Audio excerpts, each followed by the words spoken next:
ನಮಸ್ಕಾರ ರೀಪ್ಪ ಎಲ್ಲರಿಗೂ. ಮತ್ತು ಕಾಕ ಏನು ಸುದ್ದಿ ತೊಗೊಂಬಂದು ನಾನು ಈ ಸುದ್ದಿ ನೋಡಿದ ಮೇಲೆ ಇದು ಸರಿನೋ ತಪ್ಪು ಅನ್ನೋದು ನೀವು ಹೇಳ್ಬೇಕ್ರಲ್ಲ. ನಿಮಗೆ ಬಿಡ್ತಾನೆ ಇದನ್ನು ಸುದ್ದಿ. ಯಾಕೆ ಗೊತ್ತೈತೇನ್ರಿ? ಸರಿನೋ ತಪ್ಪು. ಭಾರತದಾಗ ಎಷ್ಟು ಮಂದಿ ನಾವು ವಾಸ ಮಾಡಕತ್ತವ್ರಲ್ಲ ಎಲ್ಲರಿಗೂ ಒಂದೇ ಕಾನೂನು ಅಲ್ರಿ. ರಾಷ್ಟ್ರಪತಿನ ಹಿಡಿದು ಗ್ರಾಮ ಪಂಚಾಯತಿ ಸದಸ್ಯವರೆಗೆ ಒಂದೇ ಕಾನೂನ್ರಲ್ಲ. ಏನು ಬೇರೆ ಬೇರೆ ಕಾನೂನು ಅದಾವ್ರಿ, ಎಲ್ಲರಿಗೂ ಒಂದೇ ಕಾನೂನು ಆಗ್ಬೇಕ್ರಲ್ಲ. ಹಂಗಾದ್ರೆ ಯಾವ ಕಾನೂನುಗಳು ಎಲ್ಲೆಲ್ಲಿ ದುರುಪಯೋಗ ಆಗತ್ತಾವು ಅದನ್ನು ಹೇಳಕ್ಕೆ ಬಂದಾನೆ. ಒಬ್ಬರ ಮೇಲೆ ಒಂದು ಪ್ರಹಾರ, ಬಡವ್ರ ಮೇಲೆ ಒಂದು ಪ್ರಹಾರ, ಶ್ರೀಮಂತರ ಮೇಲೆ ಒಂದು ಪ್ರಹಾರ. ಫೋನ್ ಮಾಡಿದ ತಕ್ಷಣ ಕೇಸ್ ರದ್ದ, ಖುಲಾಸೆ ಇಲ್ಲೇ. ರಾಜಕೀಯ ಒತ್ತಡದಿಂದ ಏನು ಬೇಕಾದಾಗ್ಬೋದಲ್ರಿ. ಅಮಾಯಕ ಅಪರಾಧಿ ಆಗ್ಬೋದು, ಅಪರಾಧಿ ಅಮಾಯಕವಾಗಬಹುದು, ನಿರಪರಾಧಿ ಅಂತ ಅನೇಕ ಜ್ವಲಂತ ಉದಾಹರಣೆಗಳು ಅದಾವ್ರಿ. ಅದನ್ನು ಬಿಟ್ಟು ಈಗ ನಾ ಮತ್ತೆ ಯಾತು ಸುದ್ದಿ ಹೊಂಟನ್ ನೋಡ್ರಿ.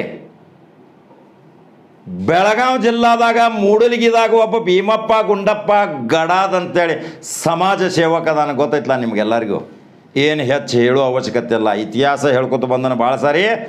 ಮತ್ತೇನ ಭೀಮಿಸಿ ಗಡಾದ್ ಬಂದಪ್ಪ ಅಂದ್ರೆ ಜನರಿಗೆ ಒಂದು ಏನೋ ಅಟಮ್ ಬಾಂಬ್ ಆಗಿಬಿಡ್ತೈತಿ, ಕಲ್ಲೋಲ್ ಆಗಿಬಿಡ್ತೈತಿ, ಏನೋ ಐತಿಪ್ಪ ಸುದ್ದಿ ಅಂತೇಳಿ. ಆದರೆ ಯಾವುದೇ ದಾಖಲೆ ಇಲ್ಲದೆ, ಯಾವುದೇ ಕಾನೂನಾತ್ಮಕವಾಗಿ ಪ್ರತಿಯೊಂದು ಸಂವಿಧಾನದ ಪರವಾಗಿ ಹೋರಾಟ ಮಾಡುವಂಥ ಉತ್ತರ ಕರ್ನಾಟಕದ ಏಕೈಕ ವ್ಯಕ್ತಿ ಅಂದ್ರೆ ಭೀಮ್ಸಿ ಗಡಾದ್. ಯಾಕೆ ಕಾಕ ಭೀಮ್ಸಿ ಗಡಾದ್ ಭಾಳ ಹೇಳ್ತಾನೋ ಅಂತ ಅಂತಿರ್ಬೇಕಲ್ಲ ನೀವೆಲ್ಲರೂ. ಏನೇನೋ ವಿಚಾರ ಮಾಡ್ತಿರ್ಬೇಕು, ಭೀಮ್ಸಿ ಗಡಾದ್ ಯಾಕೆ ಹೇಳ್ತಾನಪ್ಪ ಒಳ್ಳೆಳ್ಳಿ ಕಾಕ ಅಂತೇಳಿ. ಭೀಮ್ಸಿ ಗಡಾದನ ಕಡೆ ಅರ್ಥ ಐತಿ, ಶಾಸ್ತ್ರಜ್ಞ ಐತಿ. ಅವ ಏನು ಬಾಣ ಬಿಡ್ತಾನ ಆ ಬಾಣ ಮಾತ್ರ ಎದಿಗೆ ಹೋಗ್ತೈತಿ, ತಪ್ಪುದಿಲ್ಲ. ಅದು ಹೆಂಗಂದ್ರಿ ನೋಡ್ರಿ, ಈಗ ಹೇಳ್ತಾನೆ ಸುದ್ದಿ, ಸವಿಸ್ತಾರವಾಗಿ ಸುದ್ದಿ ಹೇಳ್ತಾನೆ ಕೇಳ್ರಿ. ಕಾಂಗ್ರೆಸ್ದವ್ರಿಗೆ ಒಂದು ಕಾನೂನು, ಬಿ ಜೆ ಪಿ ಅವ್ರಿಗೊಂದು ಕಾನೂನು ಅಂತ ಏನಿಲ್ಲ, ಒಪ್ಕೋತಿರಲ್ಲ. ಸಣ್ಣವಿರಲಿ ದೊಡ್ಡವಿರಲಿ, ರಾಷ್ಟ್ರಪತಿ ಇರಲಿ ಪಂಚಾಯತಿ ಮೆಂಬರ್ ಇರಲಿ, ಎಲ್ಲರಿಗೂ ಒಂದೇ ಕಾನೂನು ಇರಲ್ಲ. ಆದ್ರೆ ಇಲ್ಲಿ ಕಾನೂನು ಉಲ್ಲಂಘನೆ ಹೆಂಗಾಗತೈತೆ ಅನ್ನೋದು ಸವಿಸ್ತಾರವಾಗಿ ತನ್ನ ಲಿಖಿತ ಮನವಿ ಮುಖಾಂತರ ಮತ್ತು ವಿಡಿಯೋ ಮುಖಾಂತರ ಸಾಕ್ಷಿ ಆಧಾರ ಸಮೇತ ಭೀಮಿಸಿ ಗಡಾದ್ ಇವತ್ತು ಗುಡಿಗ್ಯಾನಂದ್ರೆ ಕರ್ನಾಟಕ ರಾಜ್ಯದ ಜನತೆ ನೋಡ್ಬೇಕಲ್ರಿ. 7 ಕೋಟಿ ಜನಸಂಖ್ಯೆ, 7 ಕೋಟಿ ಜನಸಂಖ್ಯೆದಾಗ 2 ಕೋಟಿ ಜನಸಂಖ್ಯೆ ಫಾಲೋವರ್ಸ್ ಅದಾರೀಗ. ಇನ್ನು 5 ಕೋಟಿ ಜನಸಂಖ್ಯೆ 2 ಕೋಟಿ ಜನಸಂಖ್ಯೆಗೆ ಫಾಲೋ ಮಾಡ್ಬೇಕಿರಲ್ಲ. ಫಾಲೋ ಮಾಡ್ಬೇಕಂದ್ರೆ ನ್ಯಾಯ ಎಲ್ಲೈತಿ, ನ್ಯಾಯದ ತಕ್ಕಡಿ ಎಲ್ಲೈತಿ, ಪ್ರತಿಯೊಂದು ಅಂಶ ಸಮೇತ ಇವತ್ತು ವಿವರವಾಗಿ ಭೀಮ್ಸಿ ಗಡಾದ ಲಿಖಿತ ಮೂಲಕ ಸಲ್ಲಿಸಿದ್ದ ಕಾಗದ ರದ್ದಿ ಅಂತ ತಿಳ್ಕೊಂಡ್ರಿ. ಮೇಕೆದಾಟುದಾಗ ಇವತ್ತು ಕಾಂಗ್ರೆಸ್ದವ್ರು ಪಾದಯಾತ್ರೆ ಮಾಡಾಕತ್ತಾರ. ಕೋವಿಡ್ದಾಗ ಪಾದಯಾತ್ರೆ ಮಾಡಾಕತ್ತಾರ ಅಂದ್ರೆ ತಪ್ಪು, ಒಪ್ಪೋಣ, ಹೋಗಲಿ. ಆದ್ರೆ ಅಲ್ಲಿ ಯಾರೂ ದೂರ ಸಲ್ಲಿಸಿಲ್ಲ. ಸ್ವಮೋಟೋ ಅಂದ್ರೆ ಏನು ಹೇಳ್ರಿ? ಸ್ವಯಂ ಪ್ರೇರಿತ ದೂರ ದಾಖಲೆ ಮಾಡಿ ಗಣ್ಯ ಮಾನ್ಯ ಶಾಸಕ ಎಲ್ಲರ ಮೇಲೆ FIR ಹರಿಯಾಕತ್ತಾರ. ಹರಿಲಿ FIR.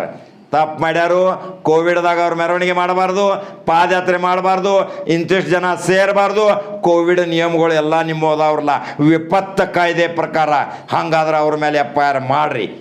ನೋ, ಏನು ಅದ್ರ ಬಗ್ಗೆ ಕಾಂಪ್ರಮೈಸ್ ಇಲ್ಲ, ನಮ್ಮದು ಹೊಂದಾಣಿಕೆ ಇಲ್ಲ, ನಮ್ಮದು ಅವ್ರ ಪರವಾಗಿ ಸಮರ್ಥನೆ ಇಲ್ಲ. ಆದ್ರೆ ಈ ಕಡೆ ಬರ್ರಿ, ಹೋದ ವರ್ಷ 1 ಲಕ್ಷ ಮಂದಿನ ಕೂಡಿಸಿದ್ರಲ್ಲ ಅಮಿತ್ ಶಾ ಬೆಳಗಾವ್ದಾಗ, ಗೊತ್ತೈತೇನ್ರಿ? ಜನಸೇವಾ ಯಾತ್ರೆ. ಅಲ್ಲಿ ಲಿಖಿತವಾಗಿ ಭೀಮ್ಸಿ ಗಡಾದ್ ಜಿಲ್ಲಾಧಿಕಾರಿ ಮುಖಾಂತರ ಕರ್ನಾಟಕ ರಾಜ್ಯದ ಉನ್ನತ ಅಧಿಕಾರಿಗಳಿಗೆ ಸಹಿತ ಲಿಖಿತವಾಗಿ ಪತ್ರ ಬರೆದಿದ್ದ. ಭಾಳ ಖತರ್ನಾಕ್ ಕೊರೋನಾ ಇತ್ತು ಹೋದ ವರ್ಷ. ಸಿಕ್ಕಂಗೆ ಎಲ್ಲಿ ಬೇಕಾದಲ್ಲಿ ಸಾಯಕತ್ತಿತ್ತು ಮಂದಿ, ಔಷಧ ಉಪಚಾರ ಇಲ್ಲದ ಎಲ್ಲೆಲ್ಲೋ ಬಿದ್ದು ಸಾಯಕತ್ತಿದ್ದು. ಸ್ಮಶಾನಗಳು ಫುಲ್ ರಾಶ್ ಆಗಿದ್ದು, ಹೌಸ್ಫುಲ್ ಅಂತೇಳಿ ಸ್ಮಶಾನಗಳು ತುಂಬಿದ್ರು. ಕೇಳಿದ್ರೇನು ಎಲ್ಲರೇ?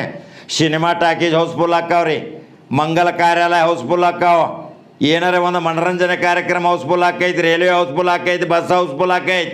ಸ್ಮಶಾನಗಳು ಹೌಸ್ಫುಲ್ ಆಗಿದ್ದು ಕೇಳ್ಯಾರೇನ? ಹೋದ ವರ್ಷ ಸ್ಮಶಾನಗಳು ಹೌಸ್ಫುಲ್ ಅದು ಕೊರೋನಾ ಖತರ್ನಾಕ ಮಹಾಮಾರಿಯಿಂದ. ಆವಾಗ ಲಿಖಿತವಾಗಿ 1 ಲಕ್ಷ ಮಂದಿನ ಕೂಡಿಸಿದಂಥ ಅಮಿತ್ ಶಾ ವಿರುದ್ಧ ಲಿಖಿತವಾಗಿ ಅದನ್ನು ದೂರ ದಾಖಲಿಸ್ಬೇಕಂತೇಳಿ ವಿಪತ್ತು ಕಾಯ್ದೆ ಪ್ರಕಾರ ದೂರ ದಾಖಲಿಸಿದಂತೇಳಿ ಭೀಮ್ಸಿ ಗಡಾದ ಅರ್ಜಿ ಲಿಖಿತವಾಗಿ ಮನವಿ ಕೊಟ್ರ. ಕ್ಯಾರಿ ಅನ್ನಲಿಲ್ಲಲ್ರಿ ಕರ್ನಾಟಕ ಸರ್ಕಾರದ ಉನ್ನತ ಅಧಿಕಾರಿಗಳು ಮತ್ತು BJP ಸರ್ಕಾರ. ಯಾಕೆ ಕ್ಯಾರಿ ಅನ್ನಲಿಲ್ಲರಿ? ಈಗಲ್ಲಿ ಸೋಮೋಟೋ ಕಾಯ್ದೆ ಇಲ್ಲಿಯೂ 1,00,000 ಮಂದಿ ಸೇರಿದ್ರು. ಅಲ್ಲಿಯೂ ಇದ್ದಂಥ ವೇದಿಕೆ ಮೇಲೆ ಇದ್ದಂಥ ಗಣ್ಯಮಾನ್ಯರ ವಿಡಿಯೋ ಸಮೇತ ಉಯಿತ್ ದಾಖಲೆ ಸಲ್ಲಿಸಿದರು ಸಹಿತ ಯಾಕೆ FIR ಹರಿಲಿಲ್ಲರಿ? ಅದರ ಸಲುವಾಗಿ ಇಲ್ಲಿ ಬತ್ತು ನೋಡ್ರಿ ಪ್ರಮುಖ ಅಂಶದ ಮುಖ್ಯ ಅಂಶ. ಎಲ್ಲರಿಗೂ ಕಾನೂನು ಒಂದು, ಕೆಳಮಟ್ಟದವಿರಲಿ ಮೇಲ್ಮಟ್ಟಕ್ಕೆ ಹೋಗಲಿ, ಅವ ಸಣ್ಣ ಸ್ಥಾನ ಇರಲಿ ಉನ್ನತ ಸ್ಥಾನ ಇರಲಿ, ಕಾನೂನು ಒಂದರಲ್ಲ. ಹಂಗಾದ್ರೆ ಬಿಮ್ಸಿಗಡಾದ ಏನು ಗುಡಿಗ್ಯಾನು ಅಂದ್ರೆ ಬಿಮ್ಸಿಗಡಾದ ಏನು ಗುಡಿಗೆ ಮತ್ತು ಏನು ಪತ್ರ ಬರಿತಾನೆ ಅದಕ್ಕೇನು ಕಿಮ್ಮತ್ತ ಇಲ್ರಿ? ಹೆಂಗೇನು ಬಸವರಾಜ ಬೊಮ್ಮಾಯಿ ಅವ್ರೆ ಕೇಳಾಕತ್ತಿರ್ಬೇಕ್ರಲ್ಲ, ಮತ್ತೇನೋ ಕಾಕ ಕಡಕೆ ಹೇಳಾಕತ್ತಾನಂಥೇಳಿ. ಯಾಕಂದ್ರೆ ಮೊನ್ನೆ ಸುವರ್ಣಸೌಧದಾಗ ನಾನು ನೋಡಿದ ತಕ್ಷಣ ಒಳಗೆ ಕರೆದ ಭಾಳ ಕಡಕೆ ಹೇಳ್ತಿಲ್ಲೋ ಅಂದಿದ್ರಲ್ಲ, ಈಗ ಕಡಕೆ ಹೇಳಾಕತ್ತಾನ ಕೇಳ್ರಿ. ಯಾಕಂದ್ರೆ ನೋಡ್ರಿ, ನೀವು ಮೊನ್ನೆ ಸಿಗ್ಗಾಂವ್ದಾಗ ಕಣ್ಣೀರಿನ ಕೋಡಿ ಹರಿಸಿರಿ, ಏನು ಜೀವನ ಇದ ಇರುತ್ನ್ಯಾಗ ಅಷ್ಟ ಹೋಗುವಾಗ ಏನಿಲ್ಲ ಅಂತೇಳಿ ಹೇಳಿದ್ರಿ. ಭಾಳ ಅನುಕಂಪ ಗಳಿಸಿದ್ರಿ ನೀವು ಉತ್ತರ ಕರ್ನಾಟಕ ಜನತೆ ಮೇಲೆ. ಆದ್ರೆ ಕಾನೂನು ಪಾಲನೆ ಮಾಡುವಾಗ ಯಾತ್ರ ನಿಮ್ಮ ಫೋನ್ ದಡಲ್ IGP DGPಗೆ ಫೋನ್ ಮಾಡಿರಿ. ಎಲ್ಲೆಲ್ಲಿ ಕೊರೋನಾ ಕಾನೂನು ಉಲ್ಲಂಘನೆ ಮಾಡಕತ್ತಾರಲ್ಲ ಅವ್ರ ಮೇಲೂ ಕಠಿಣ ಕ್ರಮ ತಗೋರಿ. ಒಬ್ಬರ ಮೇಲೆ ಕಠಿಣ ಕ್ರಮ ತಗೋತೀರಿ, ಒಬ್ಬರನ್ನ ಹಿಂಬಾಗಿಲಿಂದ ಬಿಡ್ತೀರಿ. ಹಂಗಂದ್ರೆ ಏನು ರೀ? ಈಶ್ವರಪ್ಪ ಕಾರ್ಯಕ್ರಮ ಮಾಡಿದ FIR ಅದು, ರೇಣುಕಾಚಾರ್ಯ ಹೋರಿ ಬೆದರಿಸುವಂಥ ಕಾರ್ಯಕ್ರಮ ಎಷ್ಟದು, ಗುತ್ತೇದಾರ ಕಂಪ್ನಿ ಲಕ್ಷಾಂತರ ಮಂದಿನ ಗೋಳೆ ಮಾಡಿ ಫಂಕ್ಷನ್ ಮಾಡಕತ್ತಾರ, ಅಲ್ಲಿ ಏನು ನಿಮ್ಮದು ಕೊರೋನಾ ಬರೋದಿಲ್ಲನ್ರಿ? ಹಂಗಾದ್ರೆ ಜನ ಏನು ಮಾತಾಡಕತ್ತಾರ ಗೊತ್ತೈತನ್ರಿ? ಕೊರೋನಾ BJPಗೆ ಹೆದರ್ತೈತಿ. ಹಂಗಾದ್ರೆ BJPನ ಮತ್ತೆ ಮುಂದೆ ಕಂಟಿನ್ಯೂ ಮಾಡ್ಬೇಕೇನ್ರಿ? BJP ಸರ್ಕಾರ ತರ್ಬೇಕೇನ್ರಿ? ಕೊರೋನಾ BJPಗೆ ಹೆದರ್ತೈತಿ ಅಂದ್ರೆ ಸನ್ಮಾನ್ಯ ಶಾಸಕ ಯತ್ನಾಳ್ ಹೇಳ್ಯಾರ ಶನಿವಾರ ಐತಾರ ಬರ್ತೈತೇನು ಕೊರೋನಾ ಅಂತೇಳಿ. ಅದ್ರ ಬಗ್ಗೆನೂ ವಿಡಿಯೋ ಮಾಡಿ ಹೇಳೇನಿ ನೋಡ್ರಿ. ಹಂಗಾದ್ರೆ ಬಿಮ್ಸಿಗಡಾದ ಏನು ಮಾತಾಡ್ಯಾನ, ಲಿಖಿತವಾಗಿ ಏನು ಸಲ್ಲಿಸ್ಯಾನ, ಇವತ್ತು ಕರ್ನಾಟಕ ರಾಜ್ಯದಾಗ ಇಂಥ ಒಬ್ಬ ಸಮಾಜ ಸೇವಕ ರಾಜ್ಯಾದ್ಯಂತ ಒಂದು ಕಾನೂನು ವಿರೋಧಿ ಚಟುವಟಿಕೆ ವಿರುದ್ಧ ಹೋರಾಟ ಮಾಡಕತ್ತಾನಂದ್ರೆ ನಾವು ಎಲ್ಲರೂ ಅವನು ಬೆನ್ನ ಹತ್ತಬೇಕಲ್ರಿ? ಹಂಗಾದ್ರೆ ಕರ್ನಾಟಕ ರಾಜ್ಯದ 2 ಸಮಾಜ ಸೇವಕರದರಿ, ಸಮಾಜ ಸುಧಾರಣೆ ಸಲುವಾಗಿ ಸಂಘ ಸಂಸ್ಥೆಗಳನ್ನ ಕಟ್ಕೊಂಡು ಎಷ್ಟು ಹೋರಾಟ ಮಾಡಕತ್ತೀರಿ? ಆ ಹೋರಾಟಗಳ ಒಕ್ಕೂಟದವರೆಲ್ಲರೂ ಕೂಡ್ಕೊಂಡ ಇವತ್ತು ಬಿಮ್ಸಿಗಡಾದನ ನೇತೃತ್ವದಾಗ ರಾಜ್ಯಾದ್ಯಂತ ಹೋರಾಟ ಮಾಡ್ರ ಕರ್ನಾಟಕಕ್ಕೆ ಒಂದು ಮೆರಗ ಬರ್ತೈತಿ, ಕರ್ನಾಟಕಕ್ಕೆ ಒಂದು ಸುವಾಸನೆ ಬೀರುವಂಥ ಚಾಮುಂಡೇರಿ ದೇವಿ ಸ್ಥಾನದ ಒಂದು ದೇವಿಯ ಆಶೀರ್ವಾದ ಸಿಗ್ತೈತಲ್ರಿ?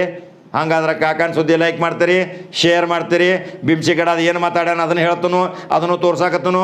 ಅವಂಗೂ ಒಂದು ಲೈಕ್ ಮಾಡ್ರಲ್ಲ, ದಷ್ಟು ಪುಷ್ಟ ಆಗಲಿ, ಮತ್ತು ಶಕ್ತಿ ಬರಲಿ, ಹುರುಪು ಬರಲಿ. ನೀವೆಷ್ಟು ಅಭಿಮಾನಿಗಳು ಅವನ ಪರವಾಗಿ ನೀವು ನಿಂದಿರ್ತೀರಿ, ಅಲ್ಲಿವರೆಗೆ ಈ ಕಾನೂನು ವಿರೋಧಿ ಚಟುವಟಿಕೆ ಅದನ್ನು ಹತ್ತಿಕ್ಕಲಿಕ್ಕೆ ಯಾರಿಗೂ ಸಾಧ್ಯವಿಲ್ಲ. ಯಾವ ಶಾಸಕ ಮಂತ್ರಿನ ಸಹಿತ ಬಗ್ಗ ಬಡಿಯಾಕ ಒಬ್ಬ ಅದಾನವ, ಯಾವ ಬಿಮ್ಸಿಗಡಾದ. ಹಂಗಾದ್ರೆ ಈ ವಿಡಿಯೋ ನೋಡಿದ ಮೇಲೆ ನಿಮ್ಮ ಅನಿಸಿಕೆ ನಾನು ಕಮೆಂಟ್ ಬಾಕ್ಸ್ನಾಗ ತಿಳಿಸ್ರಿ. ಮತ್ತೆ ಬೇರೆ ಸುದ್ದಿ ಹೋಗಿ ಬರ್ತಾನೆ, ಗಡ ನಡುಗುವಂಥ ಸುದ್ದಿ ತೊಗೊಂಬರ್ತಾನೆ. ನಾಳೆ ಭಾರಿ ಸುದ್ದಿ ಐತಿ. ಈಗ ಫಾಲೋ ಮಾಡ್ಕೊಂಡು ಇಟ್ಕೋರಿ, ಆಗಾವ್ ಸಬ್ಸ್ಕ್ರೈಬ್ ಮಾಡಿರಿ. ಯೂಟ್ಯೂಬ್ದಾಗ ಸಟಕನ ನೋಟಿಫಿಕೇಶನ್ ಬರ್ತೈತಿ. ದೊಡ್ಡ ಅನಾಹುತದೈತಿ ಸುದ್ದಿ, ರಾಜ್ಯಾದ್ಯಂತ ನೋಡ್ಬೇಕಂತ ಸುದ್ದಿ ತೊಗೊಂಬರ್ತಾನೆ ನಾಳೆ. ಬರ್ಲ್ರಿ, ನಮಸ್ಕಾರ ರೀಪ್ಪ ಎಲ್ಲರಿಗೂ.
ಇವತ್ತೇನಾಗಿದೆ ಅಂದರೆ ರಾಜ್ಯ ಸರ್ಕಾರವು ಈ ಕೋವಿಡನ್ನು ನಿಯಂತ್ರಿಸುವ ಸಲುವಾಗಿ ಸಾಕಷ್ಟು ಕಾರ್ಯಕ್ರಮಗಳನ್ನು ಜಾರಿಗೆ ತರ್ತಾ ಇದೆ.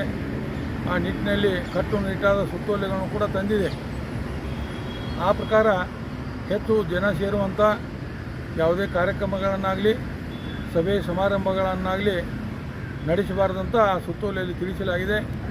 ಆದರೆ ಏನಾಗಿದೆ, ಈ ಮೇಕೆದಾಟು ಯೋಜನೆ ಇದು ಅತ್ಯಂತ ಬಹುಜನರಿಗೆ ಉಪಯೋಗವಾದಂಥ ಒಂದು ಯೋಜನೆ. ಈ ಯೋಜನೆಯನ್ನು ಕಾರ್ಯಗತಗೊಳಿಸಬೇಕಂತ ಹೇಳಿ ಇವತ್ತು ನಮ್ಮ ಕಾಂಗ್ರೆಸ್ ಪಕ್ಷದ ನಾಯಕರುಗಳು ಮೇಕೆದಾಟು ಯೋಜನೆಯ ಸಲುವಾಗಿ ಒಂದು ಪಾದಯಾತ್ರೆಯನ್ನು ಹಮ್ಮಿಕೊಂಡಿದ್ದಾರೆ. ಆ ಪಾದಯಾತ್ರೆಯಲ್ಲಿ ಭಾಗವಹಿಸಿದ ನಾಯಕರುಗಳು ಕರೋನಾ ನಿಯಮವನ್ನು ಉಲ್ಲಂಘನೆ ಮಾಡಿದ್ದಾರೆ ಅಂಥೇಳಿ ವಿಪತ್ತು ನಿರ್ವಹಣಾ ಕಾಯ್ದೆ ಅಡಿಯಲ್ಲಿ ಸಾತ್ನೂರು ಪೊಲೀಸ್ ಠಾಣೆಯಲ್ಲಿ 31 ಮುಖಂಡರ ಮೇಲೆ ಸರ್ಕಾರ ಒಂದು FIR ದಾಖಲು ಮಾಡಿದೆ. ಇದನ್ನು ಸ್ವಾಗತಾರ್ಹ ಅಂತೇಳಿ ಬಯಸ್ತಾ ಇದ್ದೀನಿ. ಆದರೆ ಇಲ್ಲಿ ಗಮನಿಸಬೇಕಾದ ವಿಷಯ ಅಂದರೆ, ಈ ಕಾಂಗ್ರೆಸ್ಸಿನವರು ಪಾದಯಾತ್ರೆ ಮಾಡುವ ಸಲುವಾಗಿ ದೂರನ್ನು ದಾಖಲು ಮಾಡಿರಂತೇಳಿ ಯಾರೂ ದೂರು ಕೊಟ್ಟಿರಲಿಲ್ಲ. ಸರ್ಕಾರ ಸ್ವಯಂ ಪ್ರೇರಣೆಯಿಂದ ದೂರು ದಾಖಲು ಮಾಡಿದೆ. ಆದರೆ ಇದೇ BJP ಪಕ್ಷದ ಆಡಳಿತ ಸರ್ಕಾರದವರು ಬೆಳಗಾವಿಯಲ್ಲಿ ಕೇಂದ್ರ ಗೃಹ ಸಚಿವರಾದ ಅಮಿತ್ ಶಾ ಅವರ ಒಂದು ನೇತೃತ್ವದಲ್ಲಿ ದಿನಾಂಕ 17/1/2021 ಜನಸೇವಕನ ಕಾರ್ಯಕ್ರಮ ಹಮ್ಮಿಕೊಂಡಿದ್ದರು. ಆವಾಗ ಕರೋನಾ ಮೊದಲನೆಯಲ್ಲಿ ಅತ್ಯಂತ ವೇಗವಾಗಿ ಹರಡಿತು. ದಿನಾಲು ಸಾವಿರಾರು ಜನರು ಕರೋನಾಕ್ಕೆ ಸಾವನ್ನಪ್ತಾಯಿದ್ರು. ಇಂಥ ಸಮಯದಲ್ಲಿ ಈ ಜಿಲ್ಲಾಡಳಿತ ನೀಡಿದ ಆದೇಶಕ್ಕೆ ಉಲ್ಲಂಘನೆ ಮಾಡಿ ಸುಮಾರು 300 ಜನ ಮಾತ್ರ ಸೇರಲಿಕ್ಕೆ ಜಿಲ್ಲಾಡಳಿತ ಅವಕಾಶ ಕೊಟ್ಟಿತ್ತು. ಆದರೆ 1.5 ಲಕ್ಷ ಜನ ಸೇರಿ ಕಾರ್ಯಕ್ರಮವನ್ನು ಮಾಡಿದರು. ವೇದಿಕೆ ಮೇಲಿದ್ದವರು ಯಾರೂ ಮಾಸ್ಕ್ಗಳನ್ನು ಧರಿಸಿರಲಿಲ್ಲ. 65 ವಯಸ್ಸು ಮೇಲ್ಪಟ್ಟವರು ಪಾದಯಾತ್ರೆಯಲ್ಲಿ ಒಂದು ಜನಸೇವಕ ಸಮಾವೇಶದಲ್ಲಿ ಭಾಗವಹಿಸಿದರು. ಸಾಮಾಜಿಕ ಅಂತರವನ್ನು ಕಾಯ್ಕೊಂಡಿರಲಿಲ್ಲ. ಇವರು ಕರೋನಾ ನಿಯಮ ಉಲ್ಲಂಘನೆ ಮಾಡಿದ್ದನ್ನು ದಾಖಲೆಗಳ ಸಮೇತವಾಗಿ 18/1/2021 ಸರ್ಕಾರಕ್ಕೆ ದೂರು ನೀಡಿದರೂ ಕೂಡ ಸರ್ಕಾರ ಅವಾಗ FIR ದಾಖಲು ಮಾಡಲಿಲ್ಲ. ಅಂದ ಬಳಿಕ ಅನಿಸ್ತಾ ಇದೆ, ಈ ಸರ್ಕಾರ ಕೇವಲ ವಿರೋಧಿ ಪಕ್ಷ ಬೇರೆ ಪಕ್ಷದವ್ರನ್ನ ಹತ್ತಿಕ್ಕುವ ಸರ್ಕಾರ ಅಂತ ಹೇಳಿಕ್ಕೆ ಬಯಸ್ತಾ ಇದ್ದೀನಿ. ಆದ್ದರಿಂದ ನಾವೊಂದು ಮಾತನ್ನು ಹೇಳಿಕ್ಕೆ ಬಯಸ್ತಾ ಇದ್ದೀನಿ, ಈ ದೇಶದಲ್ಲಿ ಕಾನೂನು ಅಂದರೆ ಹೆಂಗಪ್ಪ, ದೇಶದ ಪ್ರಧಾನಮಂತ್ರಿಗೂ ಒಂದೇ ಕಾನೂನು ಮತ್ತು ಸಾಮಾನ್ಯ ಪ್ರಜೆಗೂ ಒಂದೇ ಕಾನೂನು. ಆದ್ದರಿಂದ ಈಗಿರ್ತಕ್ಕಂಥ ಸರ್ಕಾರ ಏನಾದರೂ ಸಂವಿಧಾನಕ್ಕೆ ಬದ್ಧವಾಗಿ ಆಡಳಿತವನ್ನು ನಡೆಸ್ತಾ ಇದ್ದರೆ ನಾನು ಇವತ್ತು ಸರ್ಕಾರಕ್ಕೆ ಕೇಳ್ಕೊಳ್ತಾ ಇದ್ದೀನಿ. ಏನಪ್ಪ ಅಂದ್ರೆ, ಇಲ್ಲಂಗ ಕಾಂಗ್ರೆಸ್ ಪಕ್ಷದವ್ರ ಮ್ಯಾಗೆ FIR ಮಾಡಿದ್ರಿ, ಆ ರೀತಿ ಜನಸೇವಕ ಕಾರ್ಯಕ್ರಮ ಮಾಡಿದವ್ರ ಮೇಲೂ ಕೂಡ ತಾವು FIR ಮಾಡ್ಬೇಕಂತ ಹೇಳ್ಕ್ಯಾರೆ. ಇವತ್ತು ನಾನು ಮಾನ್ಯ ಮುಖ್ಯಮಂತ್ರಿಯವರಿಗೆ ಹಾಗೂ ಗೃಹ ಸಚಿವರಿಗೆ ಮನವಿಯನ್ನು ಕೊಟ್ಟಿದ್ದೀನಿ. ಒಂದು ವೇಳೆ ಸರ್ಕಾರ ಏನಾದರೂ ಕ್ರಮ ಕೈಗೊಳ್ಳದೇ ಇದ್ದಲ್ಲಿ ನಾನು ಅನಿವಾರ್ಯವಾಗಿ ಸರ್ಕಾರದ ವಿರುದ್ಧ ಸಾರ್ವಜನಿಕ ಹಿತಾಸಕ್ತಿ ಅರ್ಜಿಯನ್ನು ನ್ಯಾಯಾಲಯದಲ್ಲಿ ದಾಖಲು ಮಾಡ್ತಾನೆ ಅಂತ ಹೇಳಿಕ್ಕೆ ಬಯಸ್ತಾ ಇದ್ದೀನಿ. ಭೀಮಪ್ಪ ಗಡ, ಮಾಹಿತಿ ಹಕ್ಕು ಕಾರ್ಯಕರ್ತ, ಮೂಡಲಗಿ.